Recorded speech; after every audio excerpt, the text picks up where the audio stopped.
प्रकाशक ग्रंथ से छठा अधिकारों पर આપણે સ્વાધ્યાય ચાલી રહ્યો છે એમાં ગુરુનું જે સ્વરૂપ थोड़ा हिंदी चलेगा आज इसमें गुरु की स्वरूप को बताया और उसके स्वरूप बताते हुए पंडित जी ने उसके श्रद्धा की अर्थात उसके आश्रय लेने का निषेध किया, क्योंकि उससे कुदेव के गुरु के आश्रय से, उसकी शरण से, उनके अनुकरण से आत्मा का हित होता है। यानी आत्मा को हित से बचाने के लिए पंडित टोडरमल जी ने एक गुरु का आश्रय लेने का निषेध किया। इतना ही नहीं, यानी अनेक आचार्यों के द्वारा लिखे गए ग्रंथों का उदाहरण देते हुए प्रमाण भी दिया कि जो गुरु का शरण लेता है वो स्वयं तो डूबता है, गुरु तो डूबता ही है, पत्थर की नाव जैसा कहा शास्त्र में, स्वयं तो डूबता ही है और उनके शरण लेने वाले भी डूबते ही है। ये बात कही। इसके बाद पेज नंबर कौन सा था?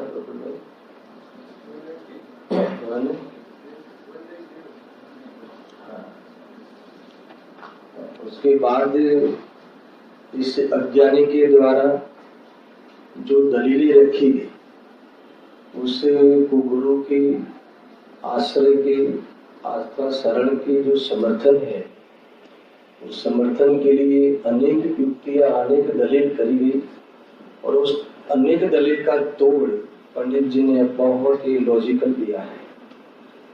इसमें यहाँ तक बात आ गई कि जो गुरु आरंभ परिग्रह सहित हो, आत्मा की अनुभूति नहीं हो और आरंभ परिग्रह सहित हो, उसे गुरु कैसे माने। और अंत में उस निष्कर्ष पे आए। 4-5 प्रश्न चल रहे हैं, गए व्याख्यान में हमने इसका विचार भी किया था। बस इतनी यहाँ तक बात हुई कि जो गुरु स्वयं अपने को नहीं पहचानता, मात्र निर्ग्रंथपना ग्रहण कर लिया है, संसार से विरक्त भी नहीं है, 28 मूल गुण की ठिकाने नहीं है और आत्मा की अनुभूति से वंचित है, तो ऐसे गुरु को हम गुरु कैसे माने। अंत में कंक्लूजन ये आया कि जो निर्ग्रंथ है, 28 मूल गुण का निगत विचार पालन करते हैं, मिथ्यात्व और 3 चौकड़ी कषाय के अभाव वाली वितरागता है, ऐसे बाह्यंतर और अभ्यंतर सर्व परिग्रह से रहित हो, ऐसे निर्ग्रंथ मुनि ही गुरु है। ये बात उन्होंने निष्कर्ष के रूप में बताई। आगे का प्रश्न अभी मैं प्रारंभ करता हूँ। पेज नंबर 190, सेकंड लास्ट जो प्रश्न है वहीं से देखो। प्रश्न क्या है कि આ કાળમાં એવા ગુરુ તો અહીં નથી, તેથી જેમ અરહંતની સ્થાપના प्रतिमा છે તેમ गुरुની स्थापना आवेशधारियों से। उसमें क्या है चेतन भाई कि आप जो स्वरूप कहते हो, जितना पवित्रता बताते हो, ऐसे मुनिराज ऐसे गुरु तो यहाँ क्या कहते हैं इस काल में मिलना असंभव है। तो फिर गुरु तो चाहिए हमें, तो क्या उपाय करें? तो जैसे यहाँ भगवान का विरह है, तो भगवान का विरह होने पर भी हम उनकी स्थापना प्रतिमा में करके अपना काम चला लेते हैं। तो ऐसा कोई उपाय बताओ। तो उन्होंने ये उपाय निकाला अज्ञानी ने कि इसीलिए जो गुरु की स्थापना है, जो वेशधारी है, निर्ग्रंथ तो है, उतना तो हमारा गुरु के सच्चे गुरु के पक्ष में एक बात तो आई कि नहीं आई। निर्ग्रंथ है, नग्न है, कुछ कमंडल रखते हैं, तो बाह्य इतना वेश तो है ही। तो हम उनमें उस वेशधारी में अपने गुरु की कल्पना कर लेवे, अर्थात स्थापना कर लेवे और हमारा काम चला लेवे, तो क्या ऐतराज? सुनना इसके देश की तरफ से एक प्रश्न है। देखो ऐसा है, कभी कभी स्वाध्याय में जाते हैं भाई साहब, तो ऐसे प्रश्न आते हैं कि जैसे कई जगह पे ऐसे क्षेत्र में चले जाते हैं कि जहाँ मंदिर नहीं होता, अपना दिगंबर, मूल दिगंबर, वितरागी, दिवशास्त्र गुरु नहीं मिलते, तो कई प्रश्न आते हैं। तो क्या हम उस समय वहाँ जो मंदिर है, अर्थात तो वहाँ जो भी श्वेतंबरों का अन्य जो भी मंदिर है उससे काम चला लेंगे तो क्या प्रॉब्लम है? ऐसे कई बार ये प्रश्न आता है। कभी कोई यात्रा में तो मिलते ही है, कभी कोई बिजनेस के सिलसिले में जाता है और वहाँ दूर दूर तक जिन मंदिर नहीं दिखता और नियम ले लिया हो कि दर्शन करके ही भोजन लेंगे, अब क्या करें? तो उसे ऐसा उन्होंने बताया, रास्ता निकालते हैं वो लोग। ये जो भी मंदिर है, नाम भी महावीर है और कहीं ना कहीं जैन तो है, समझ में आया ना? थोड़ा संघार की बात है ना, तो ये गहने तो पहने और क्या फर्क पड़ता है? तो ये प्रश्न सब इसी में समाहित है। तो कितनी भी भूख लगी हो, कितनी भी प्यास लगी हो, पानी का वहां मिलना असंभव हो, तो जहर का सेवन नहीं किया जाता। खूब मिलता हो वहां जहर, है ना, पानी की बूंद भी नहीं मिलती हो, मगर जहर के बहुत बड़े बड़े होज भरे हो, तो हम जहर से काम चला लेंगे ऐसा कहेंगे क्या? ऐसा नहीं होता। तो ये बात हमें समझनी चाहिए। मेरा ये जवाब है, उनको मैं कभी कभी जवाब देता हूँ कि अगर कहीं मंदिर नहीं मिला, कहीं उस प्रकार की अनुकूलताएं नहीं मिली, तो क्या प्रॉब्लम है ना? मत करो ना दर्शन। अगर तो हमें उन गुरु के जो स्वरूप है, गुरु का स्वरूप है, वो अंतरंग स्वरूप की भक्ति होनी चाहिए, हमें उस स्वरूप का ख्याल होना चाहिए, स्वीकार होना चाहिए, वो स्वरूप का हमें श्रद्धान होना चाहिए और हमें इस स्वरूप को अपनाना है, प्राप्त करना है, ऐसी भावना होनी चाहिए। इतने से काम हो जाएगा। और ऐसी भावना हो और बाहर में उचित इस प्रकार का व्यवहार मिले तो वंदना कर लेना, और नहीं मिले तो नहीं कर लेना, उससे क्या मिले? मगर नहीं मिले तो हम कैसे किसी से भी काम चला ले, ये लॉजिक ठीक नहीं है। ये बहुत आपको स्थूल बातें लगती होगी, मगर कभी कभी ऐसे प्रश्न और ऐसी बातें हमारे मन में उठती भी है और समाधान नहीं मिलता है ना। हम सिर्फ भगवान आत्मा की ऊंची बातें सुन लेते हैं, मगर ये बातें बहुत तकलीफ देती है। देखो और एक बात आपको मैं बताता हूँ चंद्रकांत भाई, अभी इस युग में ये बात जैसे अग्रहित मिथ्यात्व है, उसका विरोध करने वाली जो तत्वाभ्यास है, वेद ज्ञान है ना, उस अग्रहित मिथ्यात्व को मिटाने के लिए जितने जो जैन सिद्धांत है, स्वपर का वेद विज्ञान आदि है, वो बात कहीं भी की जाए, करी जाए, तो इसके समर्थक बहुत मिल जाते हैं, अजैन में भी मिल जाते हैं। ग्रहित मिथ्यात्व की बात छेड़ देंगे तो बहुत विरोध होता है, नहीं आप इस बात को टच ही नहीं करो। यानी मेरा कहना यह है कि अभी इस जमाने में, इस युग में अग्रहित मिथ्यात्व तो स्थूल हो गए और ग्रहित मिथ्यात्व सूक्ष्म हो गए, है ना। यदि ग्रहित मिथ्यात्व स्थूल है, अंधश्रद्धा है, थोड़ा कुछ भी बुद्धि से विचार करें तो भी उसे लगे कि ये सब गलत है ना। सामान्य व्यक्ति भी अगर विचार करे कि ये कैसे होगा, जो रागी है, जो है ना द्वेषी है, पापों में माहिर है और पाप में धर्म मनवाते हैं, व्यसनों में धर्म मनवाते हैं, तो बिना बुद्धि एकदम कम हो, स्थूल बुद्धि वाला भी समझ ले कि इसमें धर्म हो ही नहीं सकता। मगर आज ये बात आ गई कि अग्रहित मिथ्यात्व को मिटाने की बात हम करें। मोह से दुख है, किसी चीज को अपना माने तो आकुलता होती है, अपना मानना छोड़ दो, है ना, वही तो सुख को प्राप्त हो जाएगा, निराकुल हो जाएगा। ऐसी बातें बिना विरोध के, बिना विघ्न के सुनने तैयार है लोग। मगर वहां अगर देव की बात छेड़ देवे कि वितरागी होते हैं देव, रागी देव होते ही नहीं, वो कुदेव है, ऐसा आप कह दो तो बहुत विरोध होता है। ये गजब की बात है, क्या पंचम काल का प्रभाव है ना। तो ये बात समझ में आती है इस वर्तमान परिस्थिति में। तो ये बात यहाँ मैंने कही। देखो, पंडित जी का एक प्रश्न है कि ऐसे वेशधारी मात्र बाह्य में वेश है, भले फिर अंतर में ममता बहुत हो, अंतर में परिग्रह की चाह बहुत हो और परिग्रही लोग जो है उनको बहुत पसंद हो। देखो, आप नग्न दिगंबर वेश में कोई व्यक्ति विराजमान हो और उसके अंदर में परिग्रह की बहुत ममता है, ऐसा कैसे मालूम पड़े?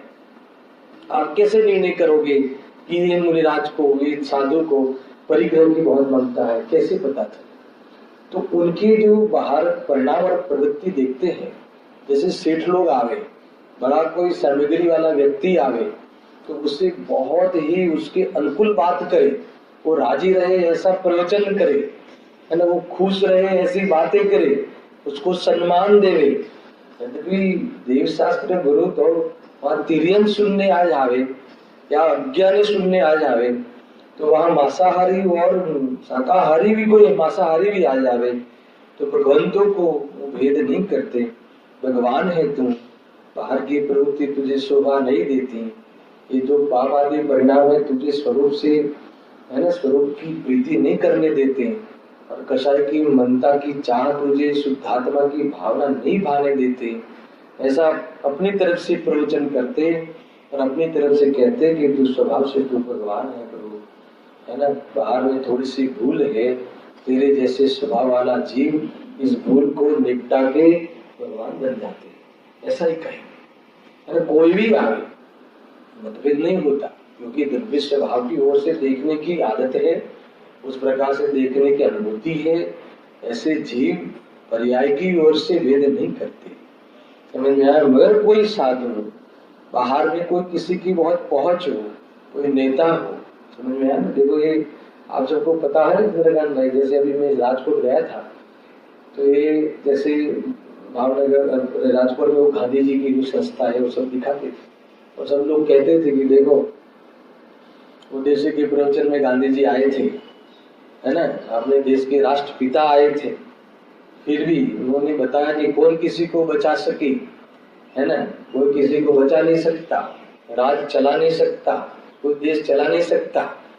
तो गांधी जी को लगा बाद में कि मुझे देख के बोलते हैं, समझ में आया ना, ऐसा ऐसा बता रहे थे, है ना। कि बाद में किसी रामजी भाई का, बाबूजी का कांटेक्ट किया होगा कि मैं वो जो अपने जो साधु के पास गए थे और जो मुझे देख के बोलते थे कि नहीं ये सिद्धांत है, वो कोई भेदभाव नहीं करते कि आज राष्ट्रपिता आए हैं और अपना देश का कोई बड़ा नेता आया है इसीलिए ये कहूँ, ऐसा नहीं होता। इससे पता चलता है कि ये साधु को अंदर से परिग्रह की ममता है। सभा देख के नहीं बोलते, स्वभाव देख के बोलते हैं। एक आदमी हो तो भी प्रवचन तो प्रवचन होता है, और सभा में 12 सभाएं फूल हो, है ना, तो भी बात तो वही की वही आएगी, और क्या बात होगी। तो ये बहुत सोचने लायक है। वहीं से हमें उन वक्ता की, और ये तो ये वक्ता है जो जिनेंद्र भगवान की वाणी को स्वयं बचा के बोलने वाले हैं, वो कैसे ऐसा भेदभाव कर सकते हैं। तो यहाँ से हम पकड़ सकते हैं कि भाई इनको ये ममता है। कुल मिला के जब वेशधारी हो तो हम काम चला लेवे, ये कौन सा न्याय है तुम्हारा, ये कौन सा लॉजिक है। नहीं मिले तो नहीं मिले। अब इसका जो जवाब देते हैं उत्तर बहुत लॉजिकल उत्तर होता है इनका। देखो, જેમ ચિત્ર આદિ વેળે રાજાની સ્થાપના કરીએ सुनना। तो त्या प्रतिपक्षी नहीं क्या कहा, अगर कोई राजा का अपने जिस जो सत्ता में हो, जो राजा का राज्य हो, जिस राज्य में राजा राज कर रहा हो, हम उस राजा का चित्र हमारे घर में लगावे, उसमें स्थापना करें, तो वो कोई राजा का विरोधी नहीं है, ऊपर से राजा का समर्थक है। सुनना बराबर से है ना।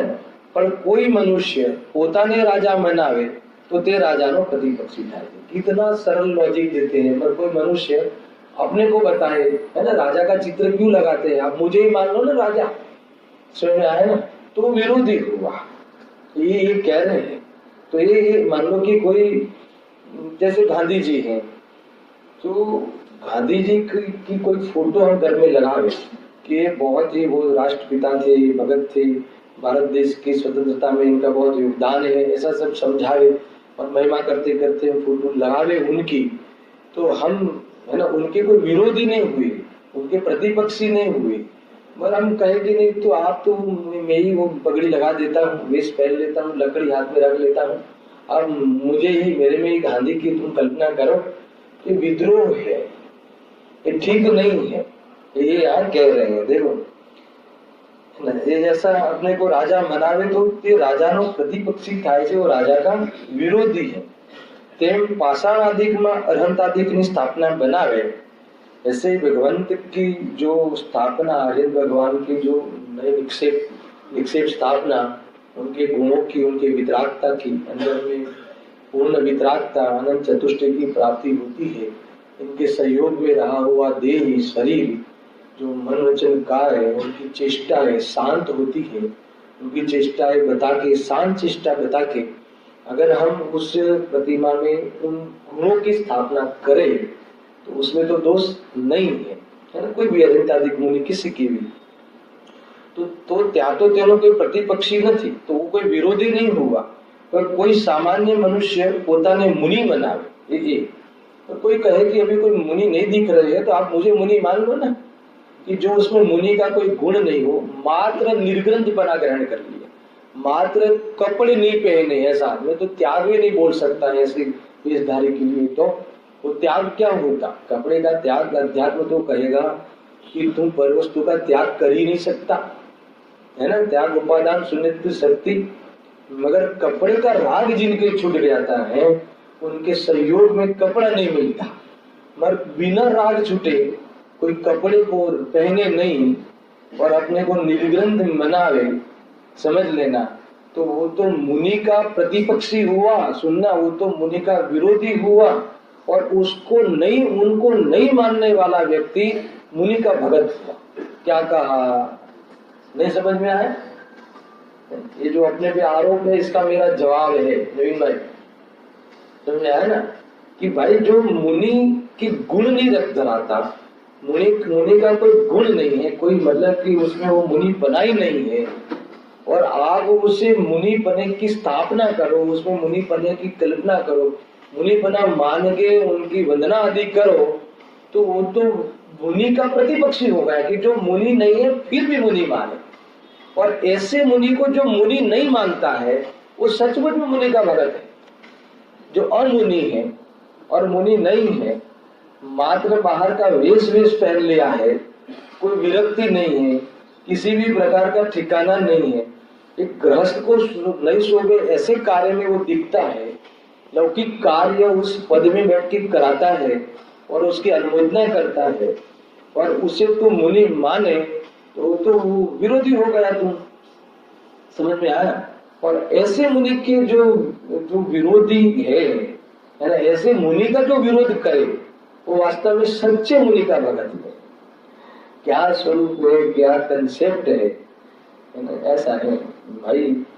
मुनि वगैरह मोक्ष नहीं, है ना, अगर आत्म दृष्टि के बिना मुनि बना सच्चा होता नहीं, ये पूरा सत्य है ना। इस प्रकार से अगर हम इस मार्ग में प्रस्तुत होते हैं तो हमारा बाह्य सिद्धांत भी यथार्थ है और अंतरंग में वितरागता का प्रेम हो, वितरागता को प्रकट करने की भावना हो, चैतन्य माथी उठेली भावना फड़े। आज बोला है ना 21वां, न पड़े न बने, ऐसे देखो पूरी ताकत से बोलते चैतन्य ની ભાવના ભાવે અને चैतन्य की दृष्टि करे और सुख नहीं मिले, ऐसा कैसे हो सकता है ना। मतलब कि बर्फ का आइस का सेवन करे और ठंडक नहीं मिले, ऐसा कैसे हो सकता है ना। वो हो ही नहीं सकता। तो ब्रह्मांड को कितनी ताकत से कितनी दृढ़ता से बैंसरी ने वो बात कही है और उद्देश्य कितना प्रमोद से समझाते हैं। अच्छा लगा, इतना बढ़िया है। देखो यहाँ क्या कहते हैं, देखो कि पण कोई सामान्य मनुष्य यानी कोई भी मनुष्य सामान्य मनुष्य પોતાને મુનિ બનાવે તો તે મુનિજનોમાં પ્રતિપક્ષી થયો तो मुनिपना का प्रतिपक्ष विरोधी, यानी वो आपको मुनि चाहिए ना, आपको गुरु चाहिए ना। और पुनर्मि जी ने शर्त रखी ना, निर्गंध ही गुरु होने चाहिए, तो मान लो ना अरे इनको गुरु। तो क्या निर्गंध ही होना इतना ही नहीं है, निर्गंध होने का अर्थ तुम्हें पता नहीं। निर्गंध का अर्थ यानी जो ग्रंथि रहित है, मिथ्यात्व की गांठ रहित है, और कपड़े की भी गांठ जिनको जरूरत नहीं है। पहले धोती पहनते थे, धोती की गांठ लगाते थे, तो क्या धोती की गांठ भी अभी लगानी नहीं पड़े, उसका अर्थ की इतना भी राग नहीं, इतनी कषाय नहीं, इस प्रकार का अंदर में वासना नहीं, यानी अंदर में स्वरूप में भी वासना रहित और बाहर के शारीरिक चेष्टा भी वासना रहित, ऐसे निर्ग्रंथ गुरु एकमात्र एकाग्रता जिनका लक्षण है, एकमात्र रत्न धारण करना और उस धारण करके विकास करना ही जिसका ध्येय है, और इतना ही मात्र उपदेश देते हो। मुनि के मुख से यही उपदेश आएगा कि रत्न त्रय को धारण करो। लिया था ना नियमसार की दूसरी गाथा, भाई बिल्कुल भाई सम्यक दर्शन की प्राप्ति करो। कितना काल निकल गया, अभी भी सम्यक दर्शन नहीं, हमें आत्मा का दर्शन नहीं, अभी मुझे अपनी पहचान नहीं, मुझे मेरी खबर नहीं, है ना। मुझे देह से भिन्न मैं हूँ, इतनी मेरी मेरा सेंस में विवेक नहीं। अरे है ना, मुझे शर्म आनी चाहिए, ये अपने लिए ये सोच, ये बहुत बड़ा लॉस है ना। इतना जीवन निकल गया तो हमें आत्मा के दर्शन की फुर्सत नहीं मिली। बाहर के प्रलोभन में प्रमाद के कारण, अज्ञान पूर्वक प्रमाद के कारण हमें अपने आत्मा की अनुभूति मोक्ष की शुरुआत का भोग देकर हम इन बाह्य परिणामों में और बाह्य इन भोगों में विचरते हैं। हमें शर्म आनी चाहिए। यहाँ गुरुदेव कहते हैं, आचार्य श्री कहते हैं, तुझे शर्म नहीं आती, तुझे वितरागता का विकास नहीं हो रहा है, वो लॉस नहीं लगता। तूने आत्म कल्याण छोड़ दिया है, त्याग दिया है, सूदने का त्याग कर दिया है ना। सूदने के विषय की तरफ देखने की तुझे फुर्सत ही नहीं है, तो इतना बड़ा लॉस तुझे लॉस नहीं लगता। ये है, देखो ऐसे वचन होते हैं मृराजों का। आत्मा की अनुभूति कब करोगे, है ना, कब स्वरूप में विश्राम करोगी, कब चार गतियों के अभाव करोगे। चार गति में आना शोभा थोड़ी न है, ये मिलना वो शोभा थोड़ी न है। अरे भगवान के सामने हाथ जोड़ के खड़ा रहना ये शोभा थोड़ी है। जब भगवान के सामने हाथ जोड़ने के लिए निषेध किया जाता हो तो पंचेंद्रिय के जो तुच्छ विषय है उसके लिए लालायित रहना, तैयार रहना, ये तो कितनी बड़ी बेशरम की बात है। समझ आया ना, कठिन पड़े से भाई। अरे फिर तुम थोड़ा व्याज भी करो ना, नहीं थोड़ा एक गृहस्थ जीवन में सम्यक दर्शन ले लेंगे। बाकी आप हमारे भोगों को, हमारे पुण्य के उदय को आप मत छेड़ो। तो यार अभी तुझे पता नहीं है पुण्य का उदय क्या है। अभी 2-3 परिभाषाएं चली ना, कल बताई थी आपको।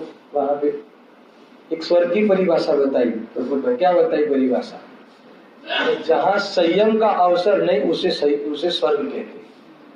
तुम स्वर्ग की परिभाषा आध्यात्मिक से पढ़ो, है ना। इतने स्वर्ग होते हैं, इतने विमान होते हैं, इतने वो होते हैं, इतना ये होता है ना, इसे स्वर्ग कहते हैं। मुझे ऐसे स्वर्ग की परिभाषा पसंद नहीं आती।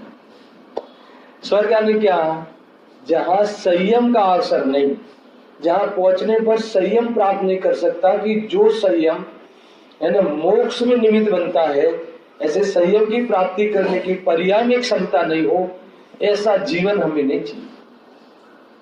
तो ऐसा कहा। और पुण्य के उदय, साता के उदय की क्या परिभाषा करी थी? अभी बताई थी 2-4 दिन पहले। अच्छा, यहाँ नहीं बताई है ना। तो साता के उदय की परिभाषा, साता के उदय में क्या है राजू भाई? साता के उदय में बहुत बाहर में अनुकूलता मिलती ना। तो साता का उदय उसे कहते हैं कि पूर्व कर्म का जो साता का उदय आया, तो उस उदय में ये जीव इतना लोभायमान हो जाए, है ना, इतना इसके पीछे रहे कि मोक्ष जाने के लिए तैयारी नहीं हो, इसे साता का उदय कहते हैं। क्या कहा है ना सिद्धेश भाई? साता नो उदय શું છે कि बाहर में इतनी व्यवस्था, इतनी अनुकूलता मिले। कितनी अनुकूलता? इतनी अनुकूलता दे देना, ये जीव जब मनुष्य में पंचम काल में बोरीवली में जन्मे, तब हे कर्म तू ऐसी व्यवस्था कर देना कि ये जीव मुक्ति के लिए तैयारी नहीं हो। इसका नाम क्या? साता का उदय। तो वैरागी नहीं आता है इस जीव को, है ना। अरब रुपया हो जाए, बाहर में अनुकूलता मिल जाए, तो आपको ऐसा लगता है कि उसे 12 भावना अच्छी लगे, उसे वैराग्य भावना अच्छी लगे, चेतन। देखो ऐसा है।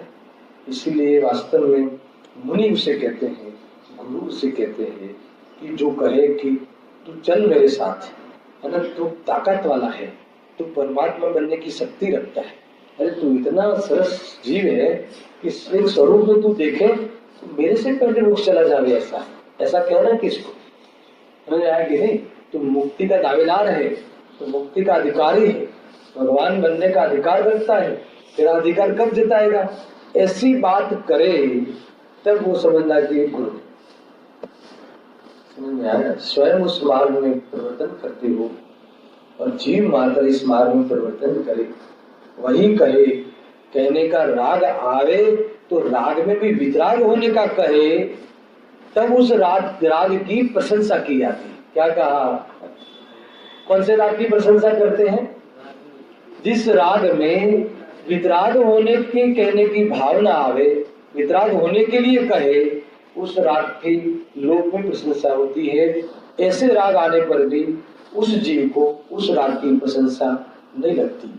वह वास्तव में वह जीव मोक्ष मार्गी है। आए समझ नजर है, इतना अच्छा लगे ना, जैसे ऐसा कोई पात्र, ऐसा कोई मुनि, है ना, चरण पकड़ ले, है ना, कभी छोड़े ही नहीं।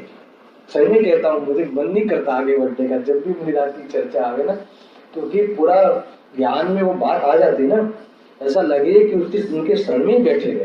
क्यों कहीं जावे, कितनी मजा में है ना, 10 दिशा में स्वतंत्र रूप से घूमते हैं, स्वतंत्र रूप से रहते हैं, मन पड़े बस स्वरूप में चले गए। बाहर की कोई जगह किसने ले ली, ये मैं बैठा था तो ये जगह में कोई नहीं बैठे, है ना, ये ध्यान रखने की टेंशन नहीं, समझ आएगी नहीं।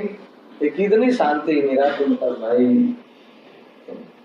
शेयर बाजार ऊपर होवे कि नीचे हो, मंदी आवे कि तेजी आवे, है ना, नेता बदले कि नहीं बदले, सरकार कौन सी आवे, कोई पड़ी नहीं जिसे लापरवाह, कोई परवाह ही नहीं। क्यों? क्योंकि मैं अपने काम में मस्त हूँ और अपने काम के सारे कारण मेरे पास मौजूद है। बाहर की सरकार बदलने से मुझे धर्म में अनुकूलता मिलेगी, ऐसा जैन धर्म को स्वीकार नहीं है। क्या गजब की बात है, क्या गजब का स्वरूप है भाई।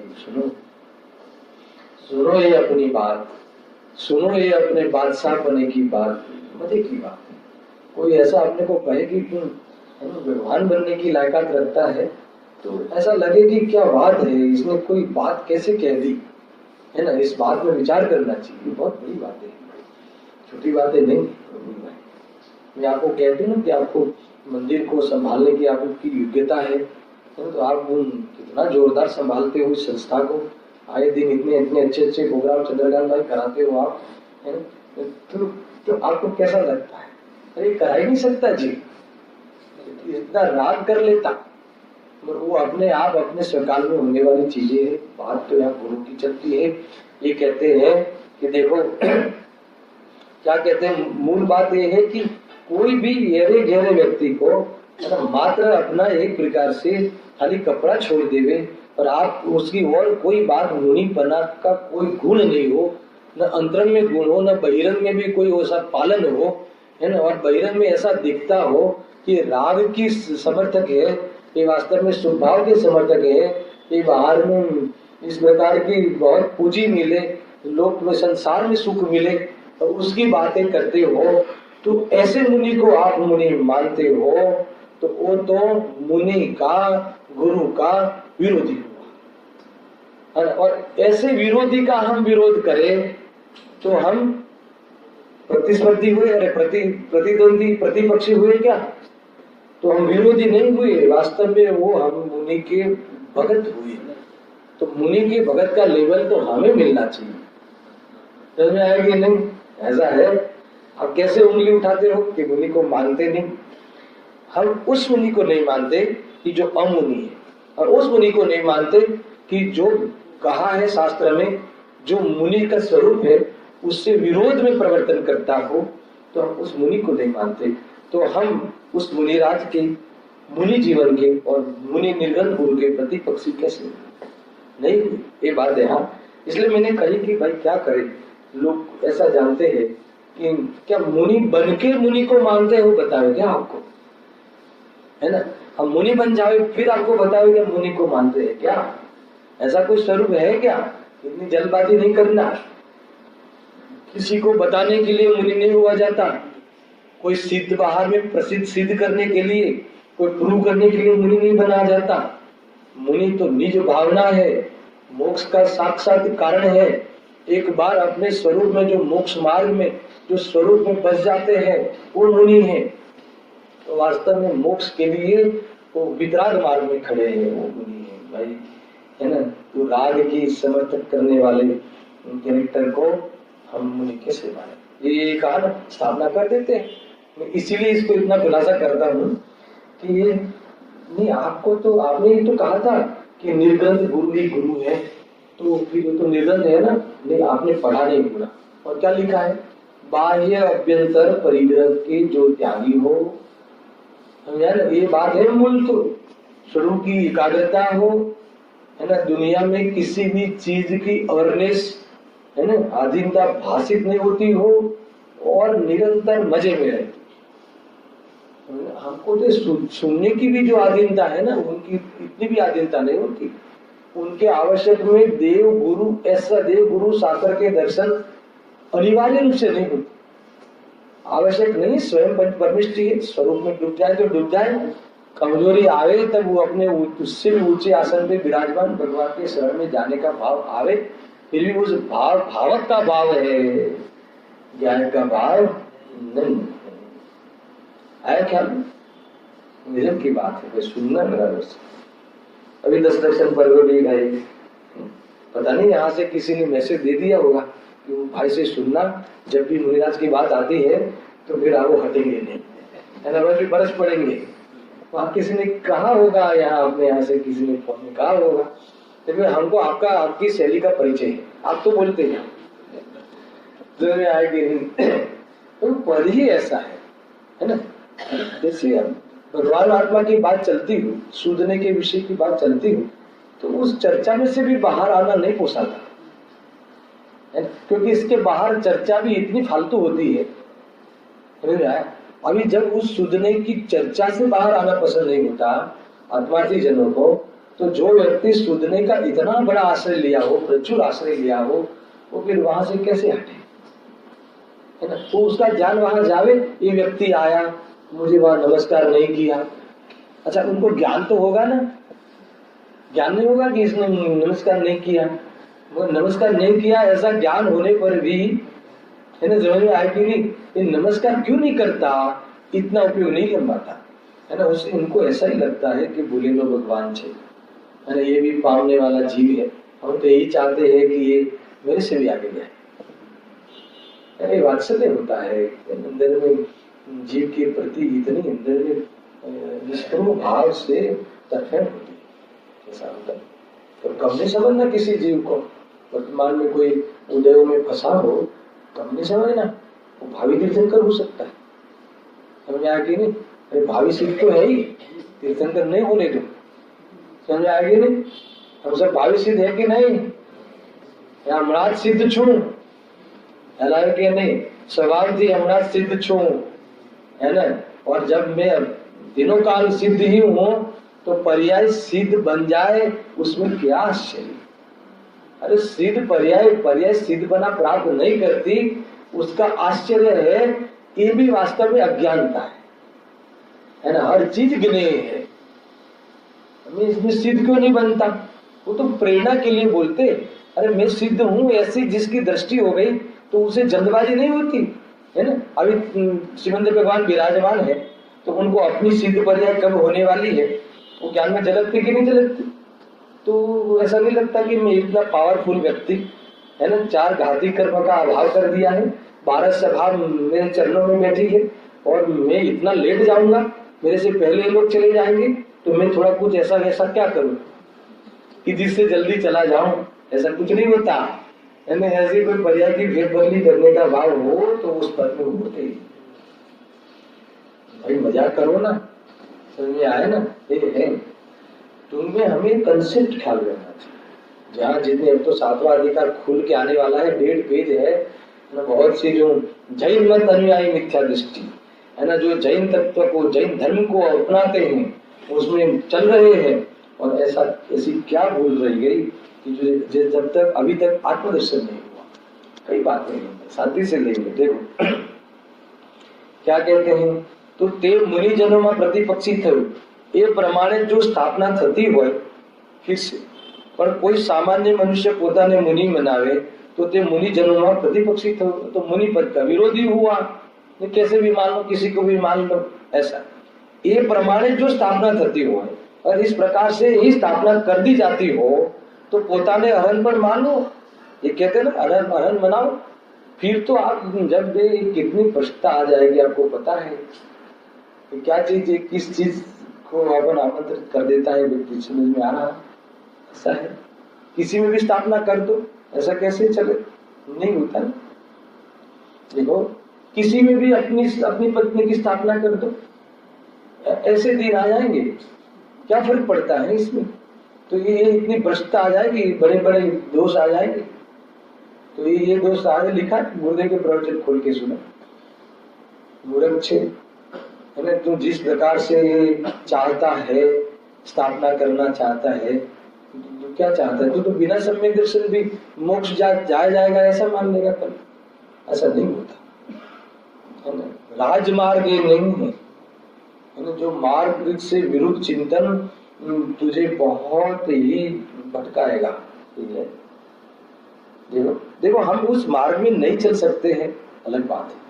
हमारा पुण्य कम पड़ता हो, हमें ऐसे गुरु का बेटा नहीं होता हो, अलग बात है, इससे कुछ नहीं बिगड़ता। मगर हम उस मार्ग के विरोध में अब नहीं है तो चला लेते हैं, ऐसा नहीं है। गुरुदेव से इस बात में बहुत ही खुलते थे। पंचम काल होय એટલે ગુરુનું સ્વરૂપ અલગ હોય એમ ના હોય બાપુ, है ना। पंचम काल होय એટલે शुभ भाव करता करता शुद्ध थी जैसे एम ना हो। क्योंकि ये बात बहुत चली कि अभी तो ये कैसे है कि आप जिस जो मुनि का स्वरूप कहते हो कैसे मिलेगा, कैसे होगा, है ना। जैसी शुद्धता वाले जीव यहाँ आते ही नहीं कि भूल छे, 7वें स्थान तक जीव जा सकता है इस काल में, है ना। ऐसा है, अगर शुद्धोपयोग तेरे से नहीं होता है तो तू ऐसा सिद्धांत को नहीं पलट दे कि भाई अभी पंचम काल में शुभ से चला।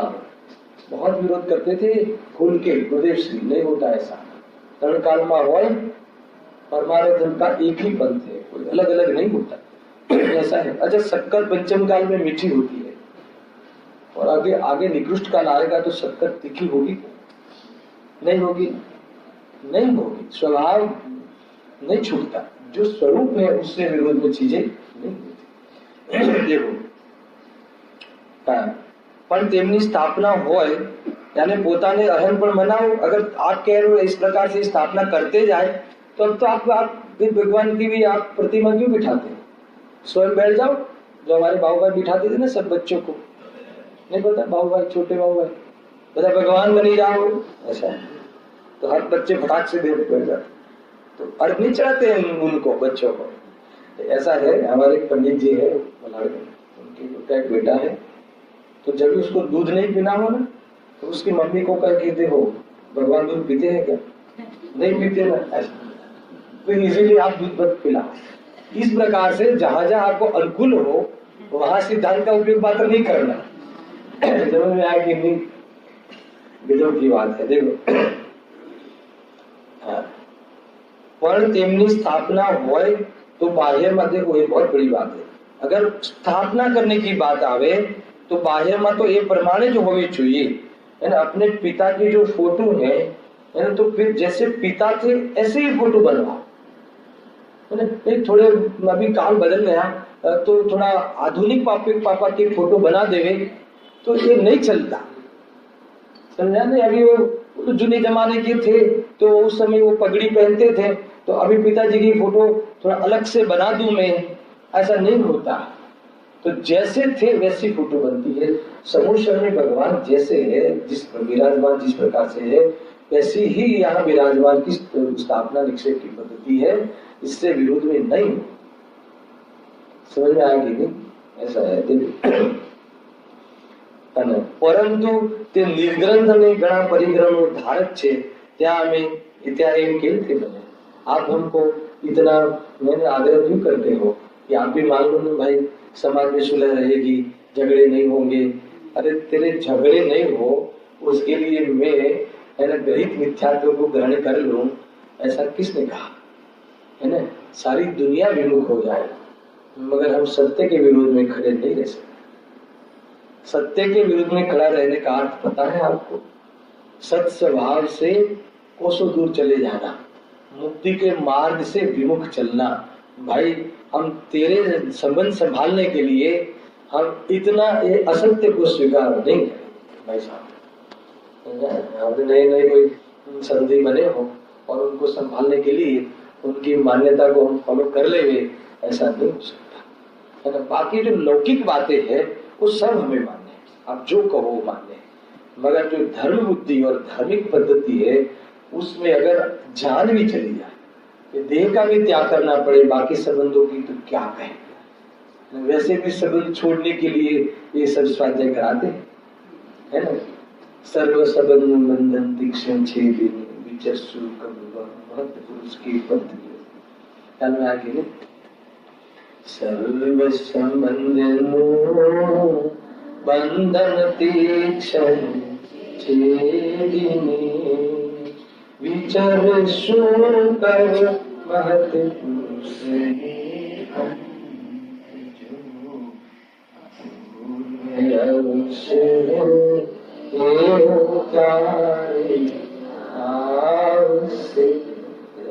क्यारे थे सुबायंतर निर्ग्रंथ।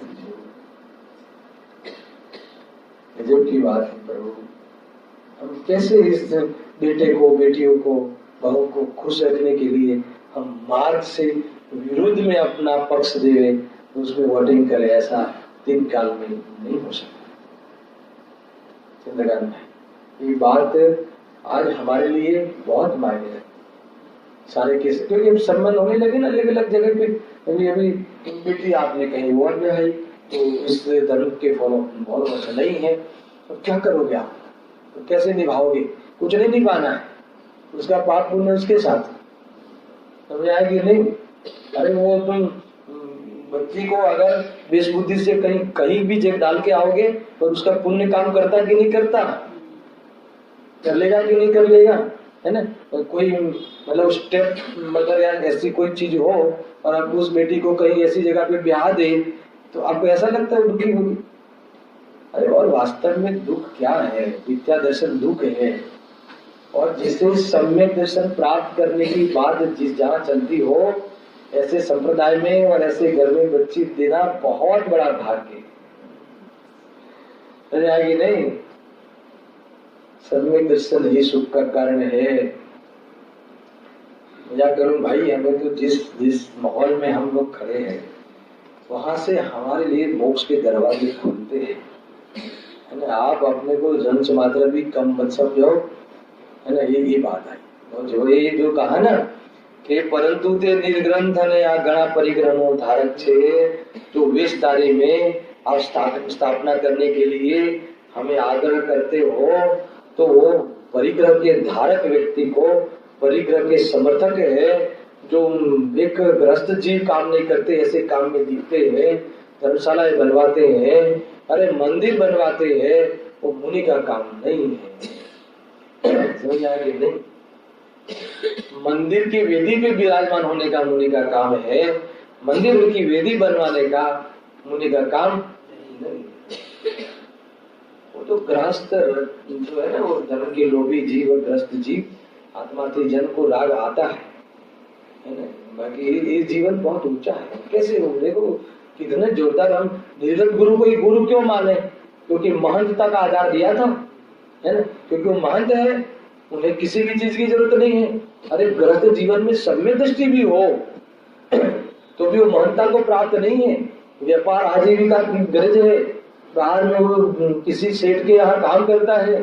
सम्यक दृष्टि कवि कौन से थे उस राज नवरत्न में? थे ना बनारसी दास, खुद सम्यक दृष्टि, राजा मित्र दृष्टि। वो कहते हुए कल लोग आने वाले हैं, काव्य बनाओ हमारे लिए, आदेश देंगे, है ना? अधीनता है तो उससे गुरु नहीं बना सकते। महंता नहीं है, मुनिराज ऐसे नहीं बनते हैं। आप मुनिराज को एक कमिटमेंट नहीं ले सकते कि कल उनके प्रवचन में आपको आना है, ऐसा नहीं। हमें क्या है, हमें हम स्वरूप में चले जाएगा। अरे हम तो एक ग्रंथ लिखते हुए कहते हैं कि है ना, वो दोष ग्रहण नहीं करना 5वीं गाथा में। क्यों? क्योंकि हम लिखते लिखते स्वरूप में चले जावे तो शब्द आधा भी रह सकता है। हम कोई कमिटमेंट पद्रव्य के साथ कमिटमेंट कैसे कर सकते? कौन कर सकता है? हम सब तो करते हैं, हमेशा कमिटमेंट करते कि नहीं? कोई बात नहीं बेटा, तू पढ़ अच्छी से अच्छी स्कूल में, मैं हूँ पीछे, और कमिटमेंट निभा नहीं पाओगे तो अरे निभा ही नहीं सकते। और उस कमिटमेंट के अनुसार कार्य होता हो तो आपके कारण नहीं होता है, ध्यान रखना। भ्रम में मत रहना। सुखी होना हो तो भ्रम में मत रहना, और दुखी होना हो तो कमिटमेंट का अहंकार करना। क्या कहा? अलग निरंजन की बात है, ये तो मजे में रहना। समझ में आया ना? ऐसा ही है अलग निरंजन। कोई कुछ किसी से कुछ नहीं लगता हमारा।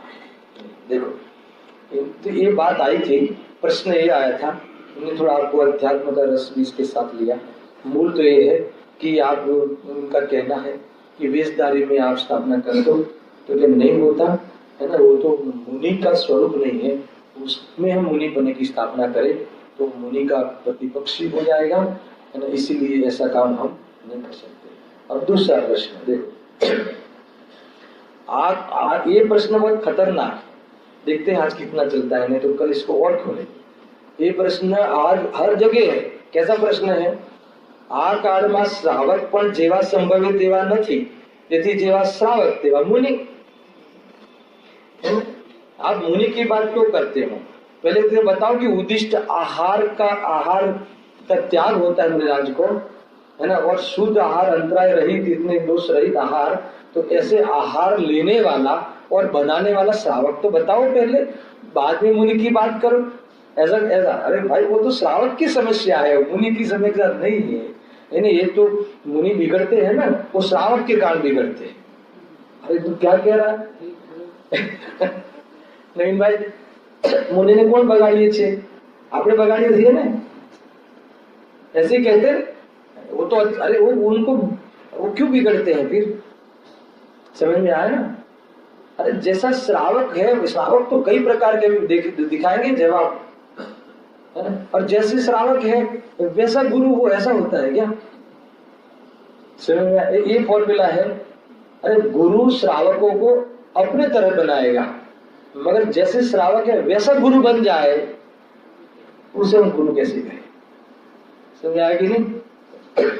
અત્યારે શ્રાવકો क्या सारा છે तो પછી गुरु सारा ની कल्पना શું કામ करवी? ऐसा नहीं होता। समझ में आया कि नहीं? अरे जैसे विद्यार्थी हो वैसे गुरु होने चाहिए। अब विद्यार्थी तो कैसे कैसे होते हैं, अहमदाबाद की हॉस्टल में चले जाओ आप, है ना? आपको पूरा दृश्य मिलेगा। कई कितने तड़ी पार होते हैं विद्यार्थी, कई कितने अलग प्रकार के होते हैं, कोई अलग ग्रुप के होते हैं। तो क्या गुरु को भी, शिक्षक को भी, टीचर को ऐसा बन जाना क्या स्वरूप है? ये श्रावक के लिए है कि तुम, है ना, मुनि राजों को इस प्रकार से तुम अपनी तरफ से ट्रीट नहीं करो। उनके लिए है, मगर इसके कारण मुनि बिगड़ते हैं, ये बात गलत है। अरे वो क्यों ले गए, उन्होंने आके नहीं जमता तो नहीं जमता, ऐसा है। गजब की बात है भाई। देखो, क्योंकि ये बात मैंने तो कम से कम 50 के मुख से सुनी है। आप जिस प्रकार से मुनि का वर्णन आपके व्याख्यान में करते हो, तो अगर पहले श्रावक तो ऐसे होने चाहिए ना, तो बनो ना। कौन मना करता है? शायद वो हमारे में उंगली करता होगा। आप पहले आप तो बन के अच्छे श्रावक बन के तो दिखाओ, फिर सही गुरु की व्याख्या करना। समझाया कि नहीं? तुझे पता नहीं है मार्ग क्या है। समझा? मैंने एक बार ऐसा कहा था यहाँ, है ना, कि जो दर्दी होता है ना, जो दर्दी, जो जिससे दर्द होता है वो दर्दी, तो जो दर्दी होता है वो, उसे तो कई दोष होते हैं, मगर उसके दोष मिटाने के लिए हम डॉक्टर की चॉइस करते हैं। तो डॉक्टर में थोड़ा दोष हो तो चलेगा क्या? आपकी ट्रीटमेंट के लिए, इलाज के लिए, एक भाई आपको कोई दर्द है, कोई कैंसर है, मैं आपको कहूँ प्रभु का एक डॉक्टर बहुत फॉरेन रिटर्न है ना, मतलब थोड़ा सा उसे कैंसर के बारे में उसके हाथ से 4-5 मरीज तो ऊपर चले गए, बाकी अच्छा है डॉक्टर, क्योंकि वो फॉरेन से पढ़ा हुआ है। आप इलाज कराओगे नहीं तो 4 अच्छे भी हुए थे और 4 ऊपर भी चले गए। तो देखो ऐसा है कि हम कैसे भी हो, गुरु तो जैसे है वैसे सही होने चाहिए, उसमें कोई कमी नहीं होनी चाहिए। अरे वो पद तेरे से नहीं जमता तो नहीं ग्रहण करना, और मुझे वो पद वाले नहीं मिलते तो नहीं मिलते, मुझे पता है ना एक कैसे होते हैं, उसको स्वरूप को दोहन करेंगे और हम स्वयं मार्ग में चले, जिनवाणी माता का उपकार है ऐसा। देखो, अब ये कहते हैं कि जैसे श्रावक हो, एक काल में श्रावक जैसे हो, जैसे संभव है वैसे मुनि होंगे ना, तो ऐसा नहीं है। इसका बहुत जबरदस्त जवाब, शास्त्र में श्रावक संज्ञा तो सर्वग्रहस्थ जैनों ने छे। अब श्रावक किसे कहोगे, पहले ही बता। समस्त जैनों को श्रावक कहते हैं, एक से लेकर पंचम गुण स्थान वाले सब जीवों को श्रावक कहते हैं। अरे एक नामधारी भी श्रावक होते हैं, एक पाक्षिक श्रावक होता है, एक नैष्ठिक श्रावक होता है, एक साधक श्रावक होता है, एक असंयमी श्रावक होता है, एक संयमी श्रावक होता है, एक व्रती श्रावक होता है। अब श्रावक तो कई प्रकार के होते हैं, तो कई प्रकार के श्रावक होते हैं। संज्ञा श्रावक की जो है वो अनेक प्रकार से होती है, तो कौन से श्रावक की बात करोगे आप? मुनि में ऐसा भेद नहीं है कि ऐसी संज्ञा वाले भी मुनि होते हैं, ऐसा भेद नहीं। इतना लॉजिकल जवाब देते हैं पंडित जी, ऐसा समझ में आया कि नहीं? पाक्षिक श्रावक मान लो कि एकमात्र जैन शासन का पक्ष है, नहीं बात तो आज साची है, खाली पक्ष बना रहे मगर बाकी कुछ नहीं, चलता है सब जो है वो चलता है। ऐसे भी श्रावक होते हैं, खाली नामधारी, नामधारी यानी देव दर्शन पूजा आदि करें, बाकी आत्मा की बात देखेंगे बाद में, पेंडिंग रखते हैं। ऐसे भी लोग होते हैं, कोई भदैया भी होते हैं, कौन मात्र भादरवा में ही आवे, मैंने कहा था राजकोट में। ऐसे भी बहुत जैनी है कि खाली भादरवा में जावे, એટલે भादरवा में भी 10 दिवस आवे, अरे 10 दिवस में भी खाली प्रतिक्रमण में। ऐसे बहुत लोग हैं खाली प्रतिक्रमण में, क्योंकि पता नहीं मुझे ये राजकोट में कहा कि भाई आप रुक जाओ, है ना। हमें उसी दिन निकल गया, प्रतिक्रमण था, बड़ा प्रवचन नहीं था, तो मुझे कहा रुक जाना चाहिए, नक्की खास बात है क्या? यानी आप देखोगे ना तो ये जो पब्लिक है ना, आपको खड़े रहने की जगह नहीं मिलेगी, है ना। ये प्रतिक्रमण है बड़ा, इतनी पब्लिक आ जाएगी कि आप समाज कितना बड़ा है ये देखो। बोला ये देख के मुझे दुखी नहीं होना है, मुझे झाड़ा है, समझ आया ना।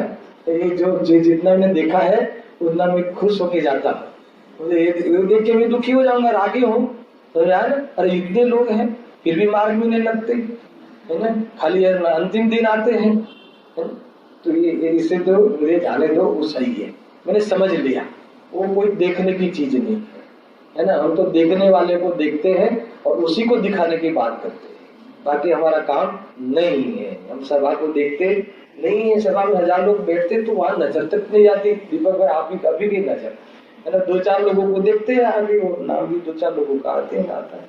हमारा काम सभा को खुश करना नहीं है, समझ में आया ना। और कोई किसी के खुश करने से कोई खुश होता नहीं। समझ में आया कि नहीं? ऐसा है। अरे बहुत शांति से मन लगाना है इस मार्ग में, कोई आजू बाजू देख के काम नहीं करना है। मैं तो अपने मित्रों को कई बार कहता हूँ, यहाँ भी कहा होगा कई लोगों को, कि भाई मैं इस मार्ग में हम सब साथ में हैं, हो सकता है कि मैं भ्रष्ट हो जाऊं तो अब मार्ग पे शंका नहीं करना। क्या कहा? मार्ग गलत है ऐसा नहीं मानना।